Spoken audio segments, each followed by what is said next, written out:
Welcome back, everybody. In this video, we're going to be diving into our last, for right now, of the ASA configurations. So in this particular video, we're actually going to be diving into active, stateless, and stateful failover.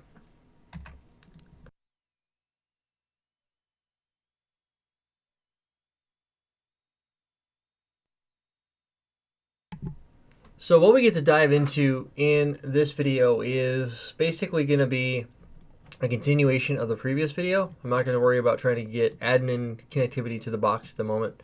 I'm going to focus on the stateless failover, meaning that ASA 3 and ASA 4, and while I'm sitting here talking about it, let's go ahead and convert ASA 4 to be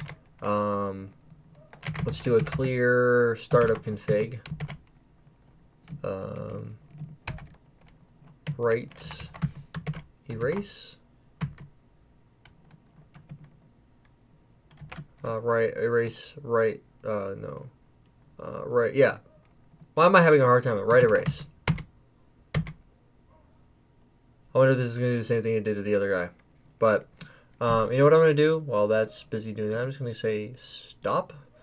Stop. I don't sing, so don't ask me to say, like, and then, yeah, you know where I was going to go with that. So now that ASA 4 is rebooting,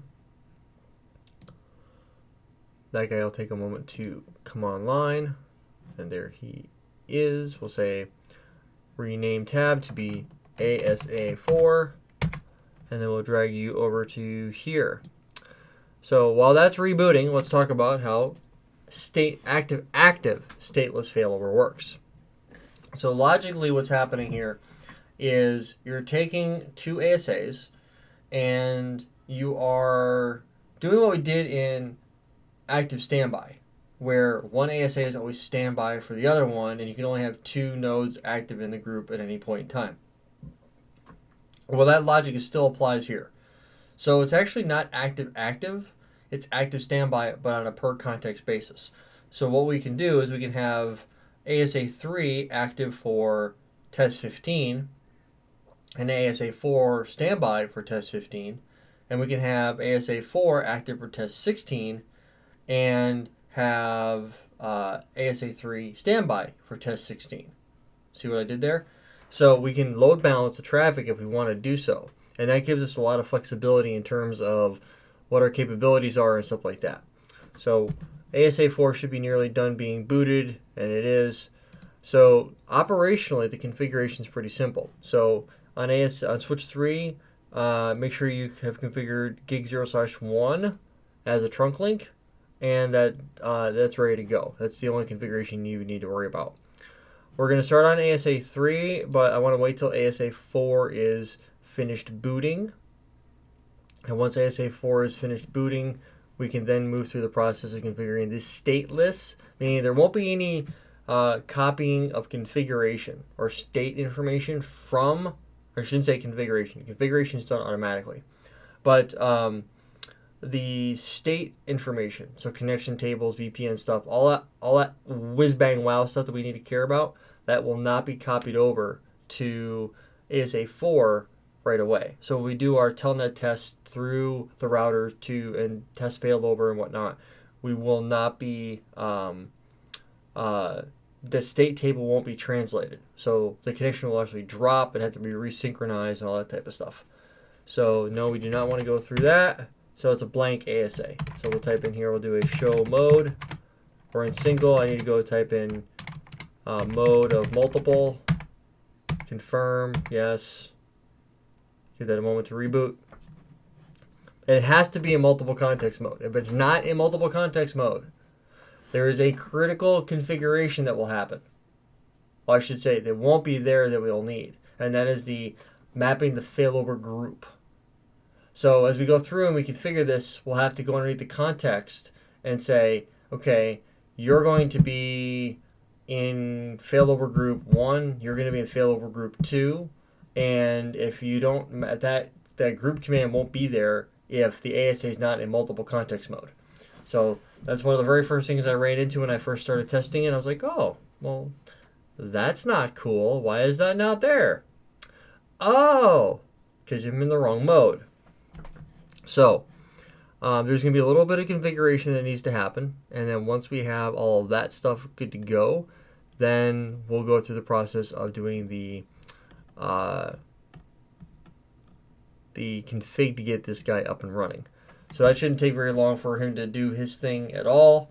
And once we have that good to go, we'll pretty much be done, because stateless and stateful failover shouldn't take us very long at all to configure once the ASA 4 is up and running. We'll have to just no-shut the interfaces and get them squared away so that the config can come over.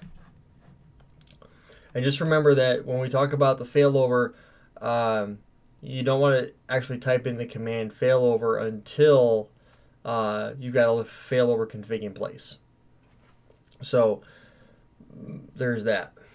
And there was a question that was sent to me directly through social media and asked me if I planned on taking advantage of ASA 3 and ASA, or the multiple context variation of ASA in the VPN course. And I do plan on doing that when we get to it. I don't know what the throughput capabilities are, but I probably will take test 15 and test 16 out and replace them with PCs or a server down the road, but I'll cross that bridge when we get to it. So once we have that done, we'll be in pretty good shape. ASA 4 is a blank firewall, which is what I was looking for. There's nothing there. We had to configure it all ourselves. But the beautiful thing about it is the moment we just enable the ETH0.123, then go through the failover configuration, all that configuration is just going to be copied over anyway. So, and there was another comment made that the multiple context mode looks pretty simple. To a degree, yes. I would say that's an accurate depiction or understanding that it's not super complicated, but it could be complicated. But then I'm only showing you 2 contexts. I could be showing you 20, but from an example perspective, doing that would just be the first 2 or 3 would go by, and you'd be like, okay, now I get it. And then 3, 4, 5, 6, 7, 8, 9, 10 through however many I have. In this case, you're 20. It would be pointless for you to watch me create 10 or 15 of them. 2, you get the point. So let's do a show mode. We are in multiple context mode. Excellent. So what we get to go do now is go to global config, and I'll type in host name is ASA4, just so I don't get confused. I'm going to start on ASA 3, and I'm going to say that the failover LAN unit is primary. LAN unit. Global config, sorry. Failover LAN unit primary. And then we're going to type in this case here, we're going to use Ethernet 1 as our configuration copy. So this is going to be our first failover interface. So failover LAN, and we'll type in the interface is going to be, the name of it is going to be failover, and we're going to tie Ethernet 1 to it. So if there wasn't any config on that one, bye-bye. Failover interface IP is going to be for failover is going to be 10.1.1.3/24 with a standby of 10.1.1.4. Seems pretty straightforward. Now we have to do is we have to go type in the failover group 1, and underneath here we would say we're going to be here primary, and hit the enter key, and we're going to exit out. And for failover group 2, we're going to be secondary. Okay, we do a show run failover. There you go. Not a whole lot to it. So we have that good to go. Now it also says no failover because we have not configured any of that yet. So now what we need to go do is underneath the context of test 15, we need to type in, we need to do change to system, and then change to context test 15, and then we're going to come in here and no, sorry, that's not correct. Global config. We'll type in context test 15, and underneath here we have the join failover group 1, and then we're going to go to test 16 and join failover group 2. So then we actually have to exit out, and then we have to type in change to context test 15, and what we're going to do is we're going to type in monitor interface inside. Now we could test monitor interface outside as well if we wanted to test upstream connectivity failure, but for the most part that's all we're going to do.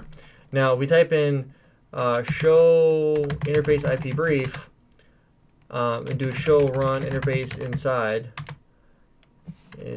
Show run interface inside 15. You'll notice that I have the inside interface inside 15, name if as inside, but I don't have a standby IP. So that's one of the next things I have to do is I have to type in this, and I have to go do this and type in standby of, in this case here, it's going to be 192.168.15.2. So we'll do a show run interface inside 15, and there's my standby config. So that's pretty much all you have to worry about there.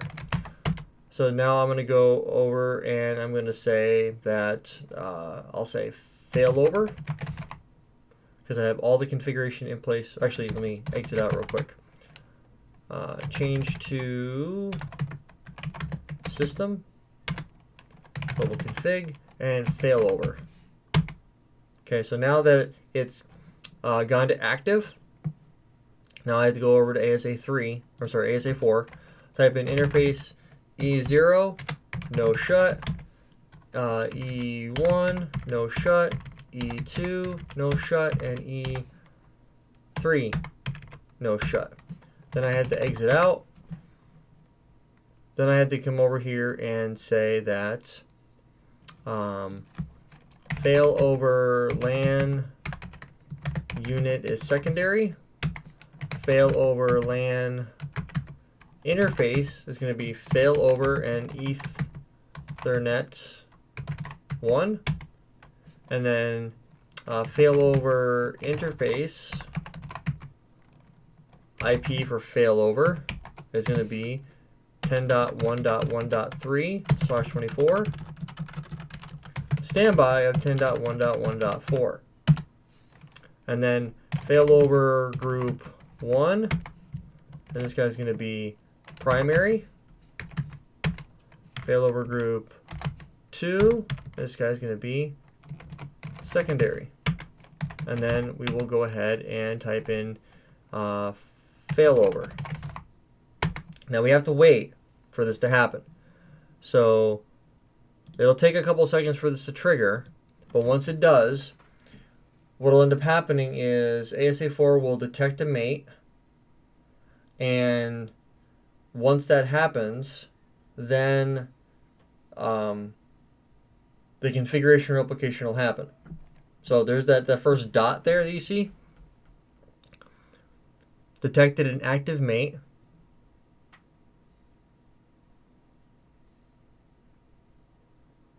And ASA3 should see that there is no active mate detected. And then after a short period of time, there will be a config sync between them. Once this happens, then the configuration replication will happen, which means ASA3 will pass all the config to ASA4. And ASA4 will then become the ASA3, but the secondary standby, and the, what is ASA3? He'll become the, ASA3 will become the secondary and standby. But that'll take a moment for Failover is enabled, but standby IP is not configured for this interface. So we'll let that, and that's only because we only did test 15. Test 16 was not, we didn't do test 16. So let me go ahead and just do that while I'm waiting for this to happen. So we'll do a change to context test 16. We'll do a show run interface inside 16. And then on this guy here, we will go to here and we'll type in standby of 192.168.16.2. So on ASA 4, so group 1 detected active mate. So hit the indicator. Now we'll see that we are ASA 3 secondary standby. So that's basically how we have that guy squared away. So now we're at, and now we need to go down to ASA 3 or go back to ASA 3, excuse me, and type in exit out and type in monitor inside.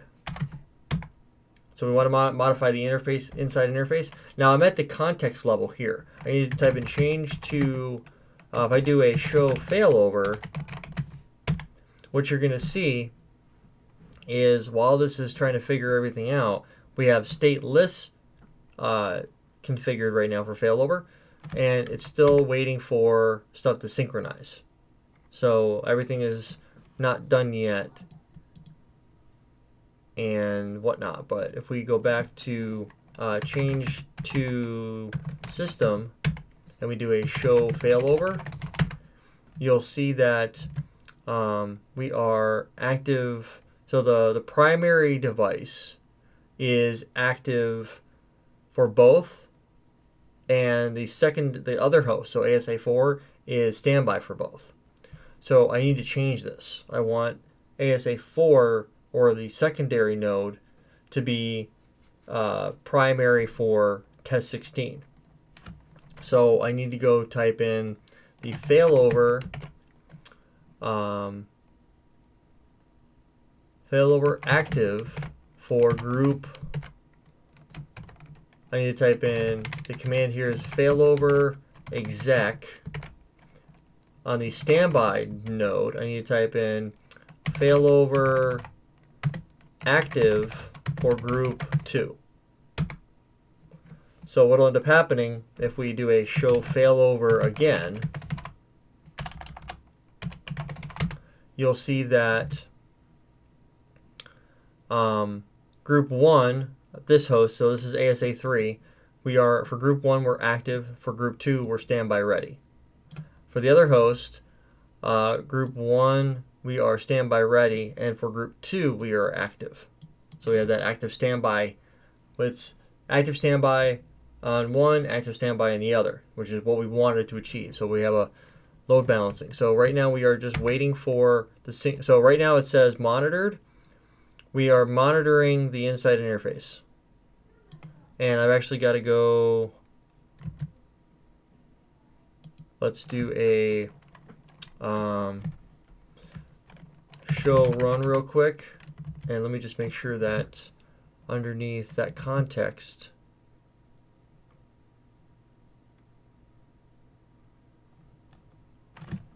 show run all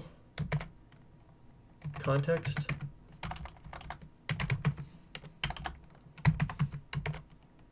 Context test 16.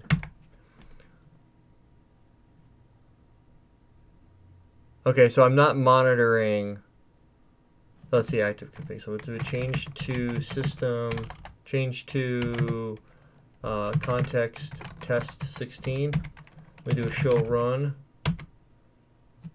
I'm looking for the monitor interface command. So there should be a monitor configuration applied here. And I do not see that command applied. And because that, oh yeah, monitor interface inside. So let's do a show name if, and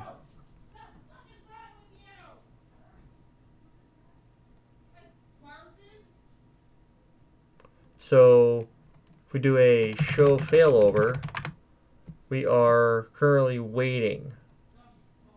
So if we do a show interface IP brief, the outside interface is not configured at the moment. And I don't believe it would be for, I do change to context test 15, show interface IP brief. Okay, that's my problem. So I don't have an IP address configured. It should apply.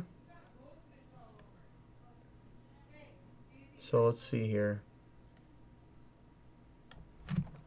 Let's go to global config, and then we will say that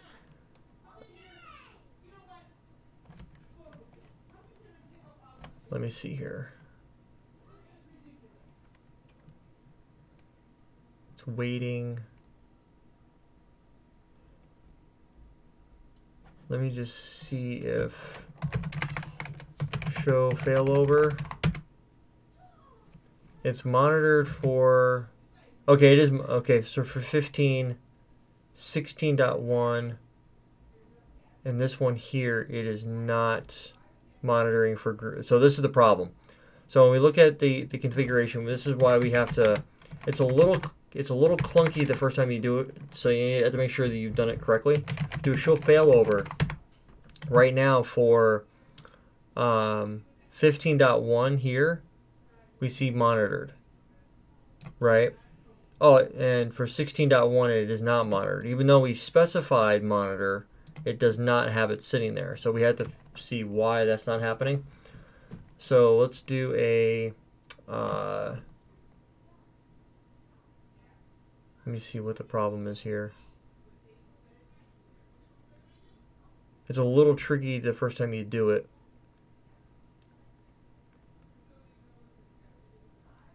Let's see.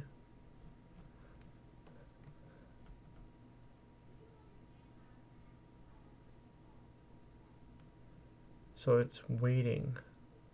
Normal. That could just be a cosmetic issue. Let me change to context test 16, and we'll type in monitor with, oh, yeah. Oh, see, that's the oh, so okay, I'm actually glad this popped up. It says that configuration application, so we need to go on this guy here, and this is where I made the changes here. So let's go to global config, type in change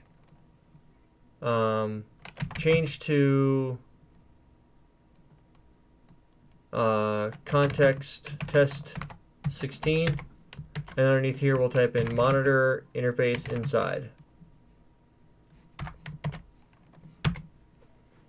So then we'll jump out of global here, we'll do a show failover. But for whatever reason it's not giving me an IP address. Show run interface inside. And there inside 16. Oh, that's why, okay. Let me do this. I'll type in standby of 192.168.16.2. Show failover.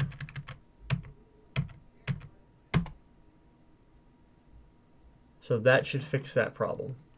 It's not necessarily a problem per se. It's just, well, I mean, it will be because we'll have to test this configuration. And after a little bit, it should trigger. And because now it's saying this context we're active, and for the pure context we're standby ready. So it's still waiting.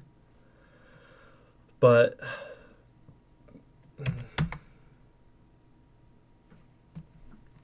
and so for this particular context we are active. On this guy here we are standby. So is everybody tracking with that? So we have for this particular ASA, and now they're both the same ASA, we're ASA 3. But we're underneath the test 16 context. So for ASA 3, underneath the test 16 context, we are primary standby on ASA 3. But if we go to ASA 4, we are test 16, ASA 3. And notice that's how I laid it out, was 2. If I go to global config, I type in prompt, oh, sorry, let me do it here. Change to system, prompt, we're going to type in hostname, context. We're going to say priority and state. Yes, that's fine. Well, and then we'll do a change to context test 16. That's better. So on ASA 3, under the context of test 16, we are secondary, we are active on ASA 4. We look at ASA 3, and we hit the hit the enter key. We are change to system. ASA 3 primary active. So we do a change to. Now we are. It's weird that it goes back. Let's do a prompt hostname. What did I type over on the side? I forgot. We'll just steal this command right here. ASA 3. Actually, let me go change to system 15. And we'll just do that. And change to system. Change to 15. There we go. ASA 3. Test 15. Primary active.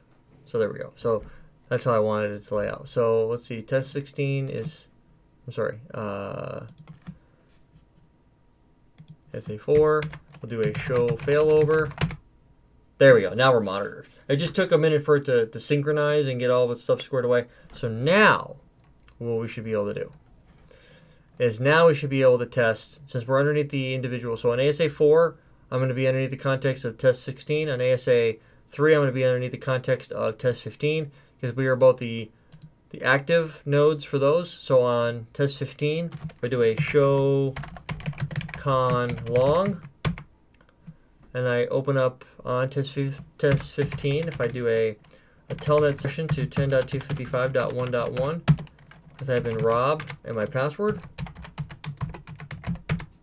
There we have it. I go back to ASA 3 and I hit the up arrow. Now I have an active connection, a telnet connection to my home router. Now if I was to initiate a failover, if I was to do a failover exec standby and type in failover active, for example, which means that I would be telling ASA 4 for the context of test 15, I want you to go primary go primary and active. So I'm gonna hit the enter key. Notice how it doesn't like that command. So you can't do it from this level. You actually have to go change to system, and you have to type in a failover active failover exec standby group failover exec failover active for group 1. So now it went from primary to standby. If we do a change to context test 15 and do a show con long, the connection's still there, but if we go back to test 15, hit the enter key a couple times, it dies because there's no state information being sent back and forth. So that's one of the reasons why stateless configuration is not exactly smart, or stateless I should say. I think I said that. Stateless is not smart. So what we're going to do is we're going to jump over to stateful configuration. Now I'm going to go back to ASA 3 and I'm going to type in I'm going to say change to system, and we're going to hit the up arrow a couple times here, and I'm going to say failover, and on this side here, since it's primary standby, I can type in failover active for group 1. Now we're back to being active from being standby. And now what I get to go do is configure the stateful failover. Now the stateful failover is pretty simple. Now we're underneath the system context. And this is where this configuration gets applied. We're going to type in failover link. And we're going to type in stateful failover. It's going to be Ethernet 2. And underneath here we're typing failover interface IP of SFFO will be 10.1.2.3/24. The standby of 10.1.2.4 and hit the enter key. We'll do a show failover. And now we're going to have a bunch of other information over here. So we're going to do the same thing on this side. We're going to do a show failover. Yeah, let me change to system. We'll do a show failover. And we see a bunch of information. So what should be happening now, we do a show interface IP brief. We have that guy created now. We do a show run failover. All of that is good to go. So what I need to do now is I need to come in here and on ASA 3, I will hit the up arrow and I will have this command right here ready to go. Because what I want to have happen is I want to have ASA 3 be the primary active firewall for test 15. Test 15 opens that connection to my home router. So Rob and my password. There I am. So now if I go back to ASA 3, and now if let me do this real quick. Let me change the context test 15 and do a show con long. The connection is there, right? And if I change to system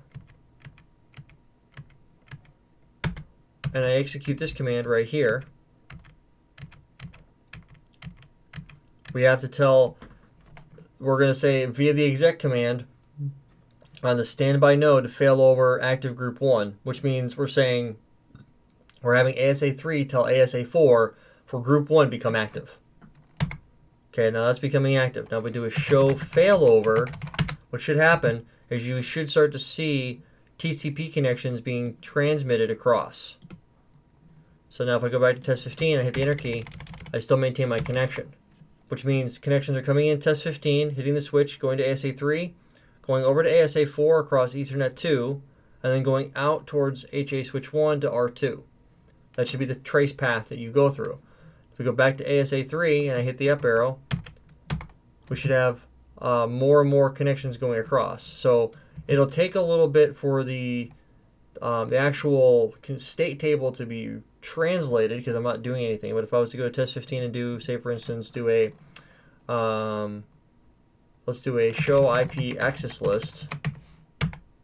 That's going to have to propagate some data. So I go back over to ASA 3, I hit the up arrow, and we should have some more data being propagated between them, and we do. So we see a little bit more data being sent between the two. Not much, but a little bit, because it's only a telnet connection, not a whole lot of data going through. Just imagine if we had hundreds of connections going out, and we needed to make sure that those state tables were updated. And that's basically how that would come into play. Now we can see that there's a bunch of VPN stuff here. We have the IPv6 neighbor discovery table. We have some TCP and UDP connections, the ARP table. We have IP1 and IP2 for the SA and the phase 2. And I'm not sure what CTCP is. Wait, yeah, I do. Cisco TCP connectivity, if you wanted to do IPsec over TCP. SDI, I'm not sure what that is, and DHCP updating. Obviously, SIP connectivity if you're having phone calls, and Cisco TrustSec for the security group tags and the SXP data if you're doing TrustSec, which we will be covering in an upcoming video, but not in this section. Well, actually, no. I'm not sure yet. I have to go through TrustSec myself. I haven't really dove too deep into that yet. I still have to learn that a bit. I get the object to it, but it's a learning process. So we have show failover. We still have data going back and forth, and as you can see, the data is starting to increment now. But that's basically stateful failover and all that stuff with multiple context mode. So that's kind of cool on how that works. It's a pretty basic example with multiple context mode and stateful failover, but you know, it's better to do basics first and then work your way into more complicated things before you dive into it too deep and you're like, I don't know what's going on. But that's pretty much it, folks. Appreciate you for hanging out with me right now. I did take a little bit to get through it, but I'm glad any type of problem I run into, I'm glad you guys can see, because then you know what to look for and stuff like that. That's pretty much it for this example. But other than that, guys, thanks so much for stopping by. And until next time, guys, take it easy.